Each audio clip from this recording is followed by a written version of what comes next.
प्यारे बच्चों, good evening. आज हम लोग पढ़ेंगे पार्ट 2, उसमें प्रकाश परावर्तन में ऑब्जेक्टिव क्वेश्चन। आइए हम लोग देखते हैं। वायु के सापेक्ष माध्यम का अपवर्तनांक अधिकतम होता है। ऑप्शन ए है जल, ऑप्शन बी है हीरा, ऑप्शन सी है कांच, ऑप्शन डी है तारपीन का तेल। तो यहाँ बता दूं प्यारे बच्चों, ऑप्शन बी सही होगा। तो क्या होगा? वायु के सापेक्ष माध्यम का अपवर्तनांक अधिकतम होता है हीरा का। आइए अगला क्वेश्चन हम देखते हैं। यदि दो माध्यमों की सीमा पृष्ठ पर एक प्रकाश किरण लंबवत आपतित होती है तो अपवर्तनांक कोण होगा। कह रहा है कि यदि दो माध्यमों की सीमा पर पृष्ठ पर प्रकाश की किरण लंबवत आपतित होता है तो अपवर्तनांक कोण होगा। तो यहाँ पर दिया है option A 0 degree, option B दिया है 45 डिग्री, ऑप्शन डी दिया है 60 डिग्री, ऑप्शन डी दिया है 90 डिग्री। तो वह प्रकाश सीधे निकल जाएगा बिना अपवर्तन के। तो इस प्रकार अपवर्तन कोण 0 डिग्री होगा और ऑप्शन ए सही होगा। एक पारदर्शी माध्यम से दूसरे पारदर्शी माध्यम में प्रवेश करने पर एक प्रकाश की किरण के लिए अपवर्तन कोण का मान अपवर्तन कोण की तुलना में अधिक होता है यदि प्रकाश की किरण सघन माध्यम से विरल माध्यम में जा रही है, विरल माध्यम से सघन माध्यम में जा रही है, सघन माध्यम से विरल माध्यम में जा रही है, दोनों माध्यमों में एक ही हो। तो यहाँ पर उत्तर होगा कि सघन माध्यम से विरल माध्यम में जा रही हो, सघन माध्यम से विरल माध्यम में जा रही है। अगला क्वेश्चन है, निम्नलिखित में से कौन सा पदार्थ लेंस बनाने के लिए प्रयोग नहीं किया जा सकता? जल है, कांच है, प्लास्टिक है, मिट्टी है। तो इसका ऑप्शन डी होगा। क्या नहीं प्रयुक्त किया जा सकता है? मिट्टी।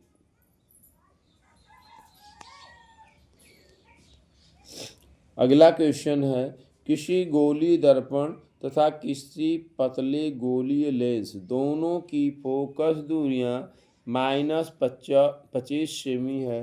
दर्पण तथा लेंस संभवतः होगा दोनों अवतल, दोनों उत्तल, दर्पण अवतल, लेंस उत्तल, दर्पण उत्तल, लेंस अवतल। यहाँ पर दोनों अवतल होगा। ऑप्शन ए सही होगा। अगला क्वेश्चन है, किसी शब्दकोश में पाए गए छोटे अक्षरों को पढ़ते समय आप निम्न में से कौन सा लेंस पसंद करोगे? तो यहाँ पर है 50 सेमी फोकस दूरी का एक उत्तल लेंस, 50 सेमी फोकस दूरी का एक अवतल लेंस, 5 सेंटीमीटर फोकस दूरी का उत्तल लेंस, 5 सेमी फोकस दूरी का एक अवतल लेंस। तो यहाँ बता दें प्यारे बच्चों, ऑप्शन बी सही होगा, 50 सेमी फोकस दूरी का एक अवतल लेंस। आइए अगला क्वेश्चन हम लोग देखते हैं। किसी वस्तु तथा उसके प्रतिबिंब की लेंस के प्रकाशिक केंद्र से दूरी क्रमशः 10 सेमी और 30 सेमी है। वस्तु के प्रतिबिंब तथा वस्तु की लंबाई का अनुपात होगा। यहाँ करा 1 होगा, 1 से अधिक होगा, 1 से कम होगा, अनंत होगा। तो यहाँ बता दें प्यारे बच्चों, ऑप्शन सी सही होगा, 1 से कम होगा। अगला क्वेश्चन है प्यारे बच्चों, किसी भी का वास्तविक तथा समान साइज का प्रतिबिंब प्राप्त करने के लिए बिंब को उत्तल लेंस के सामने कहाँ रखें? तो लेंस के मुख्य फोकस पर, फोकस दूरी की दोगुनी दूरी पर, अनंत पर, लेंस के प्रकाशिक केंद्र तथा मुख्य फोकस के बीच। तो यहाँ बता दें फोकस दूरी की दोगुनी दूरी पर, फोकस दूरी के दोगुनी दूरी पर। आइए अगला क्वेश्चन हम देखें। यदि उत्तल लेंस के सामने वस्तु 2f पर रखी जाए तो उसका प्रतिबिंब बनेगा अनंत पर, 2f पर, f तथा प्रकाशिक केंद्र पर। तो यहाँ बता दें प्यारे बच्चों प्रतिबिंब कहाँ बनेगा, 2f पर बनेगा। ऑप्शन बी सही होगा। अगला क्वेश्चन देखिए।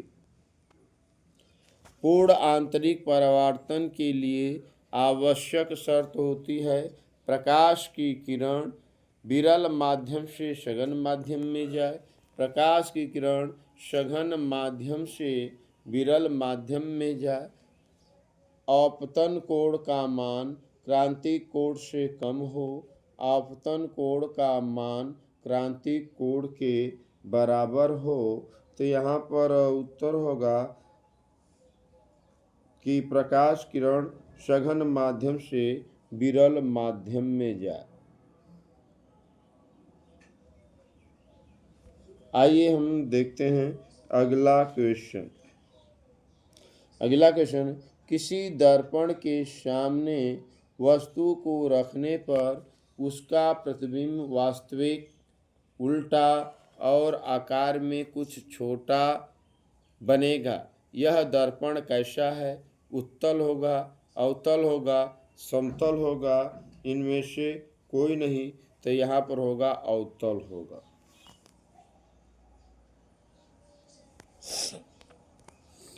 अगला क्वेश्चन है प्यारे बच्चों, अनंत एवं उत्तल दर्पण के ध्रुव के बीच रखी वस्तु का प्रतिबिंब कहाँ और किस प्रकृति का होगा? तो ऑप्शन ए है दर्पण के पीछे P व F के बीच आभासी एवं सीधा बनेगा। दर्पण के पीछे P और F के बीच आभासी एवं उल्टा बनेगा। दर्पण के सामने वास्तविक एवं सीधा बनेगा। दर्पण के सामने आभासी एवं सीधा बनेगा। तो यहाँ होगा दर्पण के पीछे P एवं F के बीच आभासी एवं सीधा बनेगा। तो सीधा पर प्यारे बच्चों उल्टा हो गया, बड़ी की मात्रा होगा। तो क्या होगा, दर्पण के पीछे P व F के बीच आभासी एवं सीधा बनेगा। आइए देखते हैं नेक्स्ट क्वेश्चन। 20 सेमी फोकस दूरी वाले उत्तल दर्पण के सामने 20 सेमी की दूरी पर स्थित वस्तु का प्रतिबिंब बनेगा। तो यहाँ पर होगा 10 सेमी दूरी पर दर्पण के पीछे और दिया है 10 सेमी दूरी पर दर्पण के सामने अनंत पर उपर्युक्त में से कोई नहीं। तो यहाँ ऑप्शन ए सही होगा, 10 सेमी की दूरी पर और दर्पण के पीछे।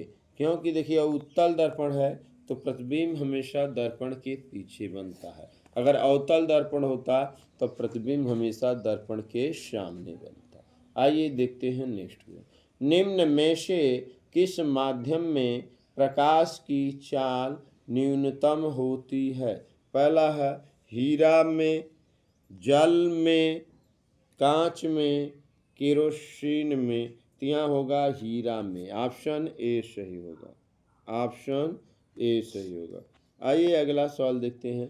किसी वस्तु का आभासी, सीधा और बड़ा प्रतिबिंब प्राप्त करने के लिए वस्तु को उत्तल लेंस के सामने कहाँ रखते हैं?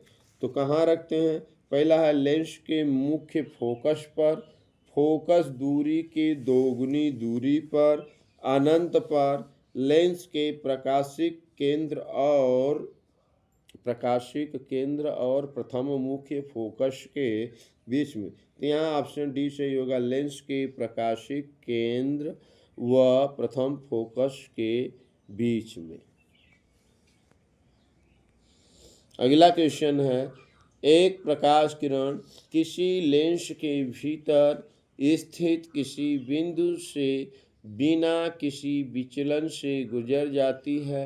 वह बिंदु लेंस का होगा फोकस, वक्रता केंद्र, प्रकाशिक केंद्र, इनमें से कोई नहीं। यहाँ ऑप्शन सी सही होगा, प्रकाशिक केंद्र होगा। जब प्रकाश की किरण लेंस या दर्पण के प्रकाशिक केंद्र से होकर गुजरता है तो वह बिना विचलित हुए सीधे निकल जाता है। आइए अगला क्वेश्चन देखते हैं। एक प्रकाश किरण अवतल दर्पण की वक्रता केंद्र से होते हुए दर्पण के पृष्ठ पर आपतित है, परावर्तन कोण का मान होगा। तो देखिए इसमें दिया है 60 डिग्री, 90 डिग्री, 0 डिग्री, 120 डिग्री। तो यहाँ परावर्तन कोण का मान 0 डिग्री होगा। ऑप्शन सी सही होगा, क्योंकि प्रकाशिक केंद्र से अगर आपतित प्रकाश होगा तो जिस मार्ग से आएगा उसी मार्ग से रिटर्न वापस चला जाएगा। ऐसे में परावर्तन कोण का मान 0 डिग्री होता है।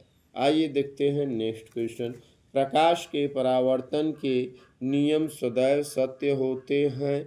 तो दिया है केवल अवतल दर्पण के लिए, केवल उत्तल दर्पण के लिए, केवल समतल दर्पण के लिए। ऑप्शन डी है उपरोक्त सभी के लिए। तो यहाँ होगा उपरोक्त सभी के लिए।